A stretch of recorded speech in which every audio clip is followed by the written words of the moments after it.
করে যে Lionel Messi বাংলাদেশে এসে খেলে গেছে।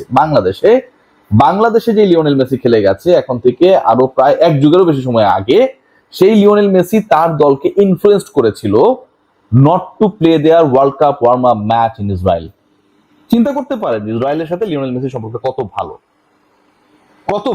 আলোচনা শোনার পর গালি দিতে পারে, no problem, but I would request you at least এই আলোচনার জিসটা শোনার জন্য। আমি আসলে কি বিষয়ে ডিসকাশন করতে চাচ্ছি, কোন বিষয়ে ডিসকাশন করতে যাচ্ছি।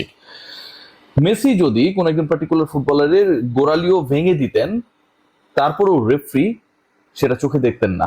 বাংলাদেশের বিভিন্ন মিডিয়া আউটলেটে এই খবরটা আমরা দেখেছি। হিউমার স্ক্যানার এবং দ্য ডিসেন্ট কনফার্ম করেছে যে আসলে এই নিউজটা ভুয়া।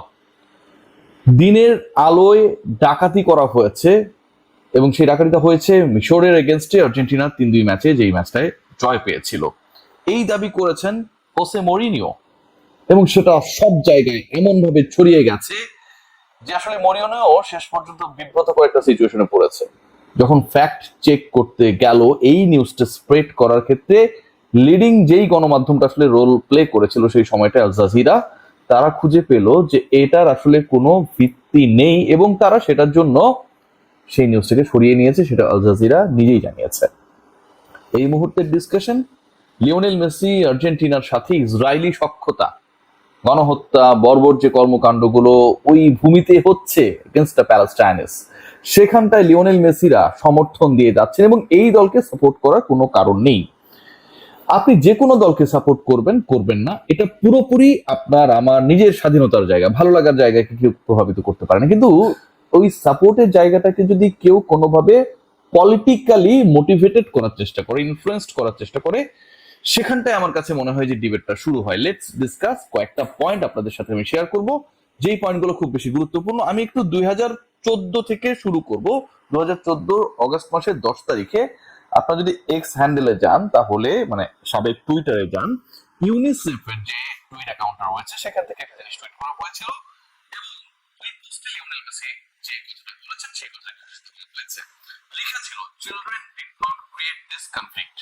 এই গানটা লেগেছে ওই ভূমিতে, সেটা বাচ্চা কাচ্চারা বা ছোট মানুষেরা যারা রয়েছে সেখানটায় তারা ক্রিয়েট করে নাই, but they are paying the ultimate price. কিন্তু তাদেরকেই চরম মূল্য দিতে হচ্ছে ওখানটায় যেটা হচ্ছে। সেইট লিওনেল মেসি। মানে এই ধরনের গণহত্যা, যে ধরনের কর্মকাণ্ড, বর্বর কর্মকাণ্ড চলছিল সেই সময়, এখন থেকে 12 বছর আগে লিওনেল মেসি স্টেটমেন্ট দিয়েছিলেন থ্রু দ্য ইউনিসেফ যে এটাকে তিনি সাপোর্ট করেন না।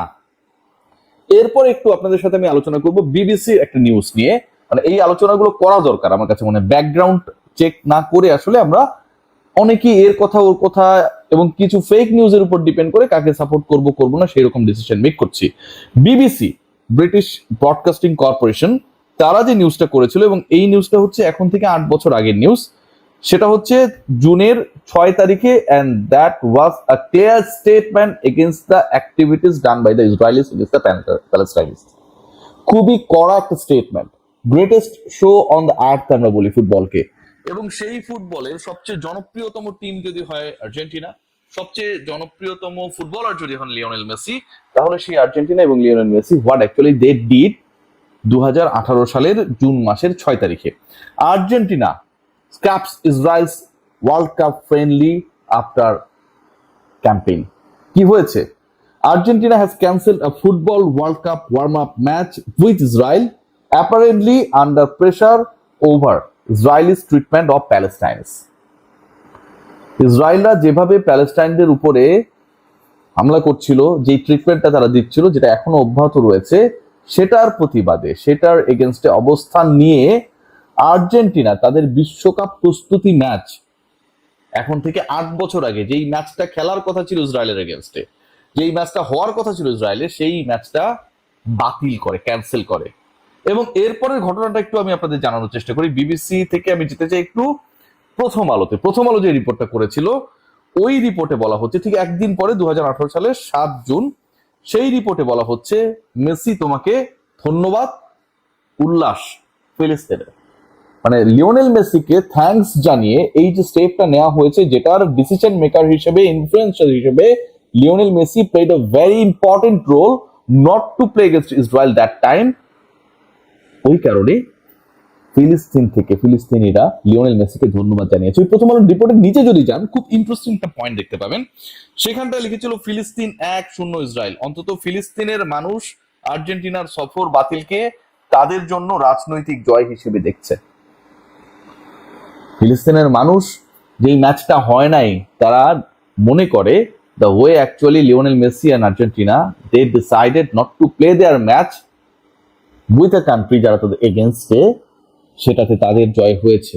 এবং এই জয়টা, যেই ম্যাচ মাঠে গড়ায়নি, মাঠে না গড়ালেও এই ম্যাচের রেজাল্টটা হচ্ছে ফিলিস্তিন 1 ইসরায়েল 0। চিন্তা করতে পারেন, this all are from the রেপুটেড media outlets of the world. Even বাংলাদেশের যে আউটলেটের আমি আলোচনাটা করলাম আপনাদের বোঝার সুবিধার্থে, সেই নিউজগুলো হয়েছিল। বিবিসি বাংলা একটু যদি আমি যাই, মানে আপনি মনে করতে পারেন প্রথম আলো মন গড়া নিউজ করেছে, বলতে পারেন অনেক ধরনের অনেক কথা অনেকেই বলছে।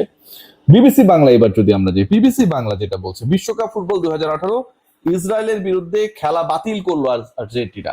বিশ্বকাপ ফুটবল 18 বিশ্বকাপ, এই 18 বিশ্বকাপে ইসরায়েলের এগেনস্টে আর্জেন্টিনা তাদের খেলা বাতিল করে।